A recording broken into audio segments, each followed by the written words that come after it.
watching Sway. Sway. In the morning. Only on Shade 45. Y'all better tune in or these guys is coming at you. Turn it up. That's right. 36 minutes into the hour. Kelly Kinkaid is here because she sincerely cares about your well-being, mind, body, soul, and spirit. And this week, we're talking about Breast Cancer Awareness Month. October is the focused month that we have more awareness. And today we have Linda Tantawi, who is the CEO of Susan G. Komen organization. Good morning, Linda. Good morning. You know, she was here last year. And you know, it's important for people who aren't familiar with breast cancer. You hear the two words, and you think you want to be scared. You know, have fear about it. And you don't have to be scared about it because there's a lot of survivors. And I know people who are listening to this have people in their family who have survived and who may have succumbed to it. But I wanted to bring you here again, Linda, just to continue this mission to spread more awareness and talk about the great things that Susan G. Komen is doing in the community and all over the world. Well, it's really great to be here. And you bring up such a great point because fear keeps women from going to their doctors. And fear keeps women from getting their annual mammograms. It is better to catch a breast cancer early than later. So as you and I talked before we were on the air, we talked about how the death rates for African American women are 40% higher than white women, despite the fact that they are diagnosed at about the same rate. And a lot of that has to do with late diagnosis, delay in treatment, and that all goes back to that fear. So we really have to empower ourselves, empower our communities, empower our moms, our sisters, our aunts, our cousins to get their annual mammograms, not to be afraid, go to the doctor. Knowledge is power. For people who don't know, is there a certain age limit? People who have a history of breast cancer, when should someone go? Someone who normally maybe not get annual physicals? But women should get their annual mammogram every year after the age of 40. And that's really a conversation between you and your doctor. However, if there is breast cancer in your family, your mom, your sister, your aunt, your grandmother have breast cancer or ovarian cancer, or your dad has had cancer, you may be at higher risk. You have to have a conversation with your doctor before the age of 40 so you can be tracked. Breast cancer does happen in younger women, and it tends to be more aggressive. You need to be monitored. But just because you don't have a history of breast cancer in your family doesn't mean that you won't get breast cancer. You are still at risk. What bro, I always wondered, like in 2015, it just seems like we hear more and more cases about cancer. And it just seemed like as technology advances, medical technology and research advances, it seemed like it would be it should decrease, right, in numbers. What role does diet play, if any at all? We know that obesity is a risk factor for breast cancer. We know alcohol is a risk factor for breast cancer. We know that exercise decreases your risk of breast cancer. We know smoking increases your risk of breast cancer. We know breastfeeding reduces your risk of breast cancer. So there's lots of things that people can do on a daily basis to reduce their risk of breast cancer. But is there a correlation between the fact that unless you're eating organically, you're probably eating food that has a lot of GMOs, steroids in it. And, you know, if you eat that over the decades, you know, it collects in your body and you become one big steroid or GMO. And what role does that, is there a direct correlation between there's a lot of studies being done now on environmental factors that may increase risks of breast cancer. We know that eating healthy is better for you than not eating healthy. We know that if you are a breast cancer survivor, that healthy eating reduces your risk of recurrence. But there isn't a lot of data that shows that direct connection, but it just is logical. Eating healthy is a healthy human being, and healthy human beings who develop breast cancer are apt to recover more quickly. We're going to open up the phone lines. If you know anyone, if even you yourself are suffering or have breast cancer, 888-742-3345. And then I also want to talk about breast cancer amongst men. Sway in the morning. Okay, Kelly, we're talking about Breast Cancer Awareness Month. Today we have Linda Tantawi, CEO of Susan G. Komen Foundation. And Sway, here's some interesting facts. Every 2 minutes, there's a new breast cancer diagnosis. 1 in 8 women will be diagnosed with breast cancer. And we talked about fear, women being afraid to go get their mammograms. And another thing, before we went to commercial, we were talking about men. there are men who have been diagnosed with breast cancer. I know the rate is small, but that is a discussion as far as men needing to get checked. But what would be signs for them?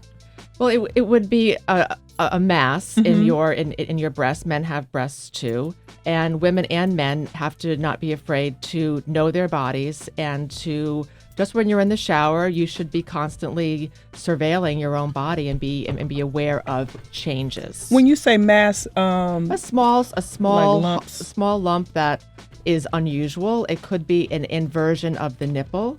It could be anything that was not there before, something that's new. You need to check with the doctor. Don't be afraid. How do men check? Like, what do I do? Like, if I wanted to check my chest. That's perfect. Right here. Sway is feeling his chest. That's perfect. He's having a good old time over there. I'm feeling myself. I feel kind of good. Kelly, you want to try it? Yeah.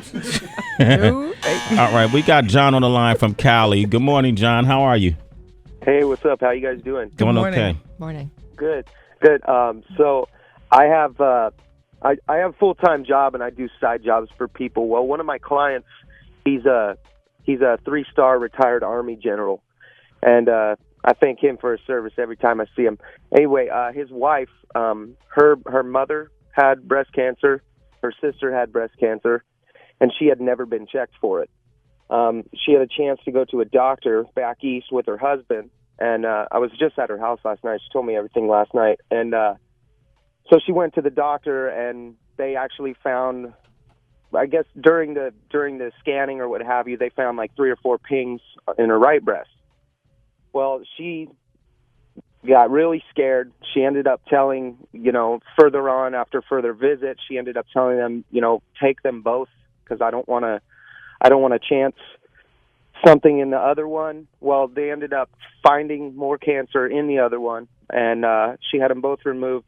She had, surgery to get everything replaced, and she's 100% cancer free. Didn't have to go to any chemo or anything. That's wonderful. Wow, that's great. She's brave. Yes, absolutely. Yeah, absolutely. And in these cases, like John, when you got friends and family, even though they're not going through the actual breast cancer, the procedure, they too are affected by it, right? What advice do you give to friends and family?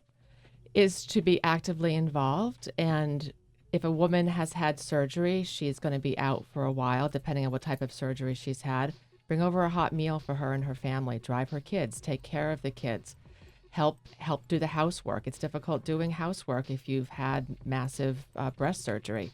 And just to be there. Maybe the woman needs to go to a doctor and can't drive. Take her to the doctor.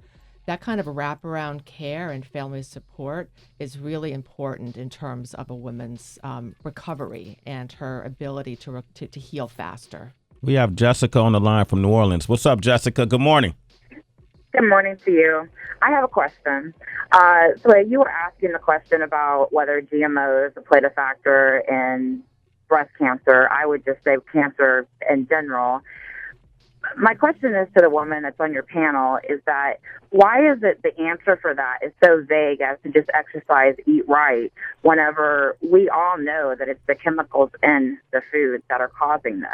The cancer rate has skyrocketed, and eating the food that the government allows us to eat and pushes through it on our plates every day is what's causing us all to be ill. So with being, speaking on behalf of Susan B. Komen, why aren't you guys pushing more of a integrative approach than a traditional medicine approach? That's what I'm curious about. Well, you're trying to educate to check, to see if you have cancer, look for lumps, so on and so forth. And I appreciate that and I respect that. But why not be more preventative and say, hey, you know what? It most likely is in the food, eating organic, watching what you put in your mouth, whether it's food or drinking. That's very, very, very important. So I want to know why you all do not do that. Well, Susan G. Komen does support a lot. We fund research. We are the largest funder of breast cancer research outside of the federal government, and we are funding studies to look into the environmental factors that may increase your risk of breast cancer. We encourage all communities to eat as healthy as they can eat. Not everyone has access to organic foods. Not everyone can afford organic foods.